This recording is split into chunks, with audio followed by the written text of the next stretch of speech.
هوگر بربر نویسی لباجارین کردان انجامین قیرانا تنیتیه دی دیروکی ده تفگرن آزادی خواز و شورشگری بقاس کپونه افراندنا بنگه آزادیه او قاسشی بونه سدما ایزوله بون و تنیتیه تاکه کسی دما هفگرتنه که خورد و دومدار دناف تفگر ده چه نبو به ev tevger bi giştî ji têkçûnê re derî vedike.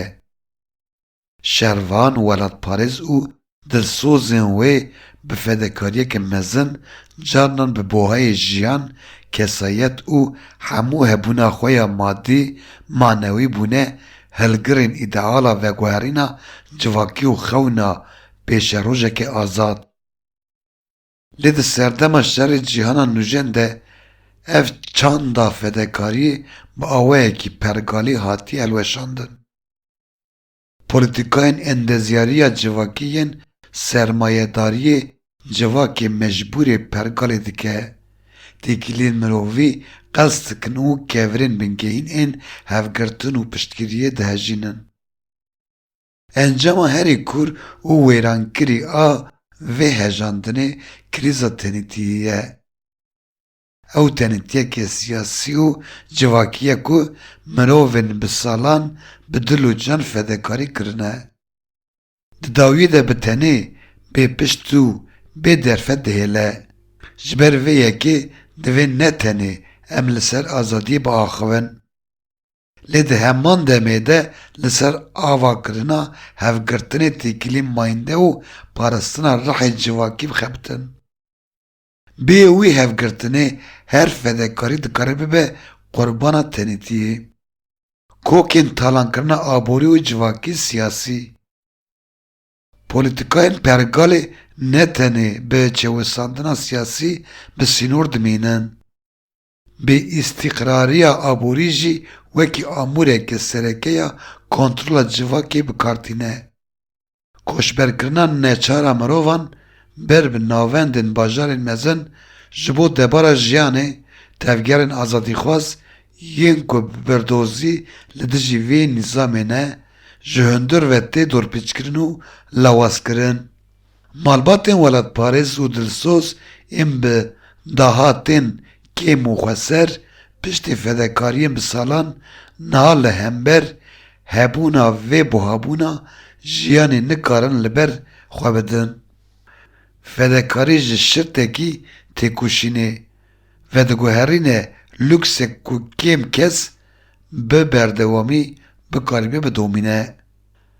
Ev dubendiya aborî mirovan dixe nav du hilbijartinên travmatîk. An dev ji têkoşînê berdidin, an jî ji bo ku bikarîbin bijîn, neçar dibînin nirxên xwe yên bingehîn bin pê dikin û bi pergalê re li hev dikin.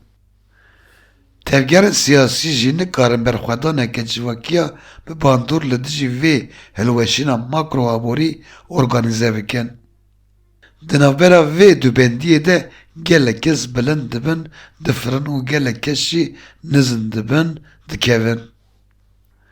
Di encamê de derî ji cihêbûn, rant û oportunîzmê re vedibe.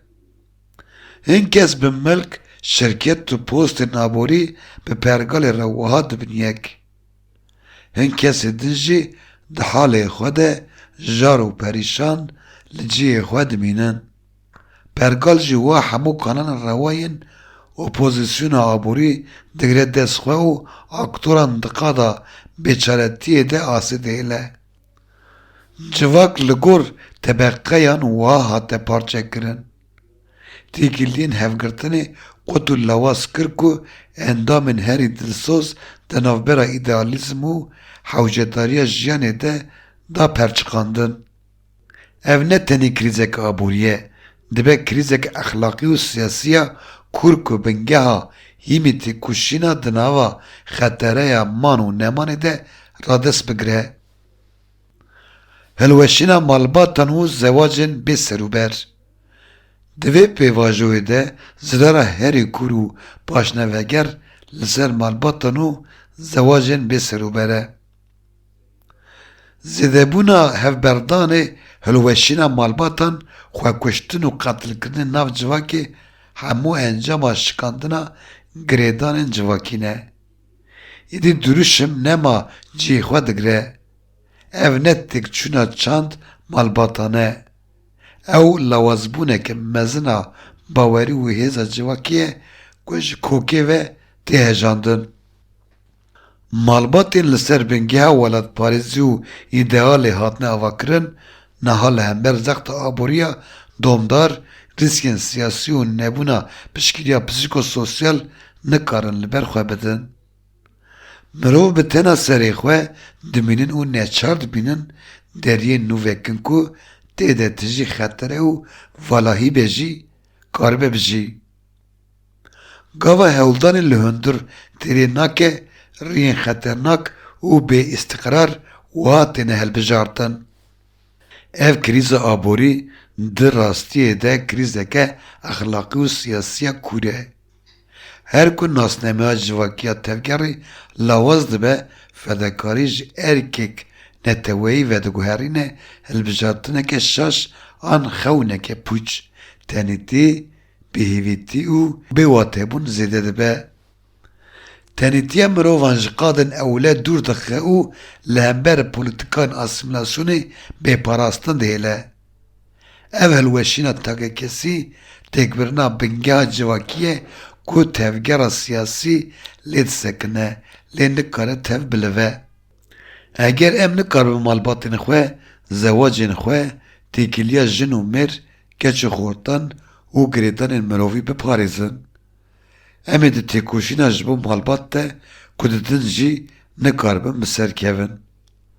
Malbat ne tenê cihê jiyanê ye, ew bingeha berxwedanê bi xwe ye. Pêşeroja civakî bi tedbîrên lezgîn û strûktûrel vegirêdayî ye ku vê pêvajoya parçebûnê bisekinîne. Divê fonên hevgirtinê yên kolektîv û mekanîzmayên piştgiriya psîkososyal ava bibe.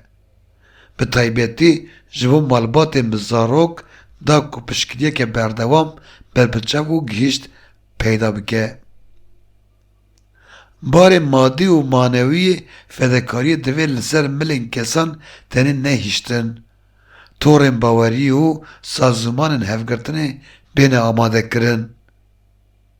Li dijî aboriya ji rantê peyda bûye, ne tenê bawekî siyasî lê bi modelên aboriyên alternatîv û avahiyên komînal divê bê sekinandin.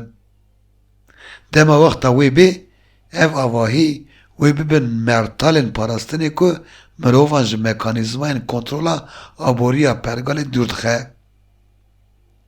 Ji ber ku ev têkoşîn bi rahî fedakarî hatiye hûnandin û mezinkirin. Bi qandê zextên li derve ji ber birînên navxweyî yên nedîtbar û qerînên bêdengên hatine îzolekirin, dikeve ber xetera tunebûnê. Bo wê divê pêkhateyên civakî vê xesara civakiya ku di vê pêvajoyê de xwe daye der, paşguh neke û li hember raweste. Wekî gotina dawî divê fedakarî nebe tenêtî.